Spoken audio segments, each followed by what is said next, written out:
Hi, my name is Sulema Crutchfield, and today we will be discussing the importance of having a disaster preparedness plan in place. Many of us get our weather information from the media, whether it be tornado warning, hurricane, flood, whatever the weather condition may be, and they do sometimes give you a glance of some supplies that are needed, or they give you information. Go out and get your food, get your water. Yes, those are very important. Those are supplies that are needed, but that is not all that is needed for a disaster preparedness plan. So today, I will discuss with you 5 objectives that are needed in order to have a plan in place in case of a disaster. So, of course, the first one, as I mentioned, is our supplies, our essential supplies that are needed in order to have an emergency preparedness plan in place. The next one is our evacuation route. Do you know how to get out from your home to evacuate to your nearest contact, personal contact, whether it be your aunt, your uncle, your mom, your dad? Do you know how to get out of your area in case an evacuation, mandatory evacuation is called? The next one is your shelter information. Do you have all that information, a representative that you can call in case before, during, or after a disaster? The next one would be your emergency numbers. So it goes far beyond from your 911. Your own emergency contact information, as well as maybe direct lines to services that you may need throughout a disaster. And then, of course, your last one is your important documentation. So anything that you may need in order to either evacuate or shelter in place, information that you need to have on hand at all times to have a disaster preparedness plan in place. So the first one we will be discussing is our supplies. As I mentioned before, your essential emergency supplies. Of course, your water. Lots of water is needed. Your food, non-perishable items, whether it be canned food, whether it be easy to prepare meals. Those two are important items that are needed. Your flashlight. I know some people like to use flashlights, some people like to use candles. So in case of you do use candles, you will of course need your lighter. Your battery-powered radio to keep updated with the current weather conditions. Extra batteries for that flashlight and your battery-powered radio. Your first aid kit that can be obtained at your nearest maybe Walmart center, or also you can get that at the redcross.org. Medications, and that goes from beyond your headache medication, your allergy medication, any of that. You may also need your insulin, your high blood pressure medication.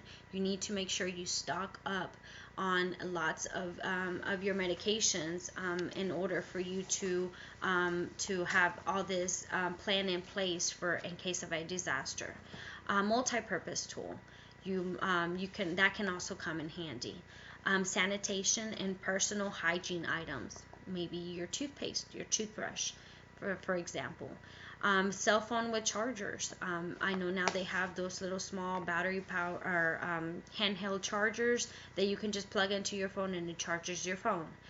Extra cash. Of course, you know you always need that extra cash in case the bank is closed because, of course, of a disaster. And then, of course, maybe sometimes the machines don't work, your credit card machine. So, of course, you need that extra cash on hand. That goes beyond, and then of course you have more.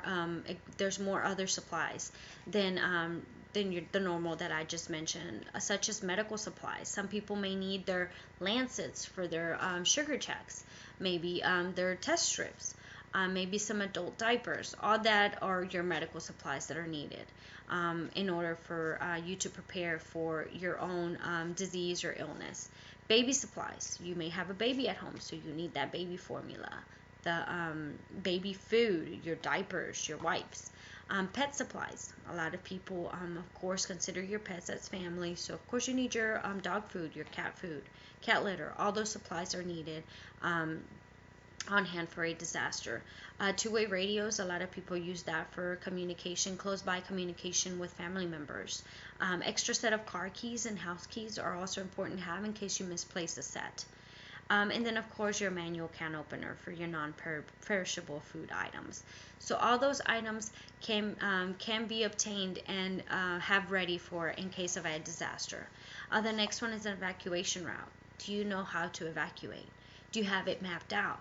Have you ran through it? Have you gone run through a demonstration run through of your evacuation route?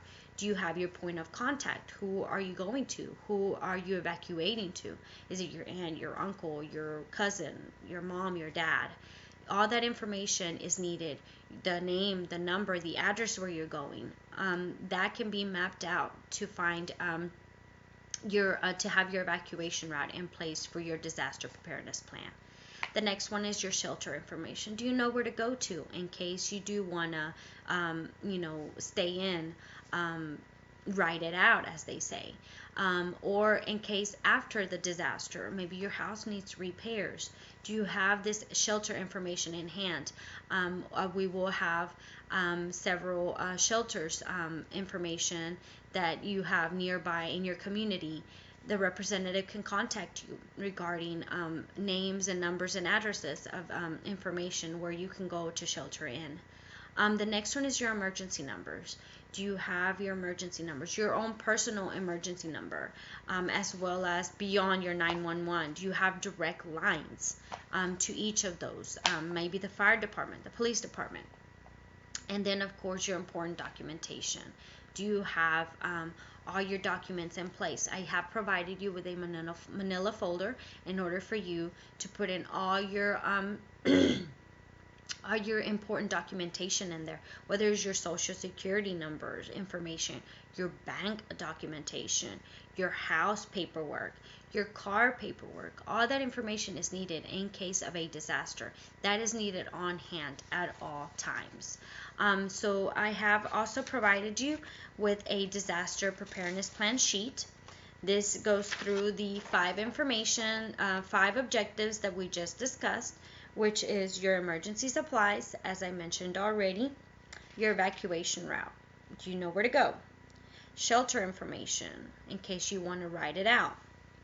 Emergency numbers, and will show you some emergency numbers on our left side of this sheet. And then, of course, your important documentation. Okay, and so I have some emergency contacts here. These are direct lines that I have provided for you. So here's the emergency management number. This is all within the Baytown area, within our area. Police department, here's the direct line. Fire department, the direct line. Your water quality department, direct line. Health department, and then, of course, the city hall. So all these numbers are within the Baytown area, and these are direct lines of emergency numbers that you can contact, besides your own personal emergency contact information that you may need or may have. Okay, and then, of course, I've also provided you with an important information sheet. This is a family communication plan. This was obtained from www.ready.gov. This information is just another sheet that you may want to have in your folder regarding your out-of-town contact. This may be your evacuation route information, or just someone you want to get in contact with in case of a disaster.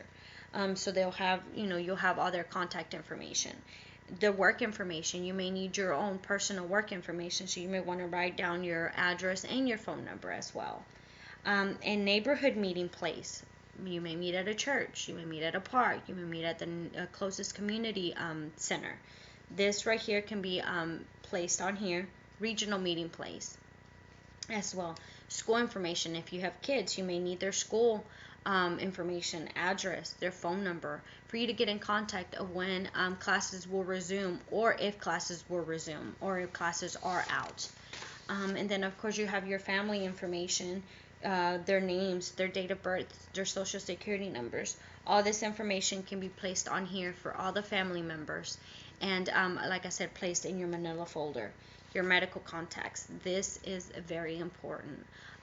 You have your doctor, your family doctor information. So this all information can be placed here. Your pediatrician, your children's pediatrician. So information for that as well. Your dentist. your specialist, whether it be your allergy specialist, your endocrinologist, any of that. All that information can be placed on here as well. This next one is very important, your pharmacist, your pharmacy information, in case you do run out of those necessary medications, your insulin, your high blood pressure medications. Those are very essential to your health. And then, of course, veterinarian or a kennel information. And then, of course, your own personal insurance information, your medical insurance can be placed on here as well, and your homeowner's rental insurance as well. So all this can I have applied. I have given to you in your packet regarding your disaster preparedness plan. I'm glad you came with me today to discuss this plan and that we have in place for you. If you have any additional questions, just let me know. Thank you.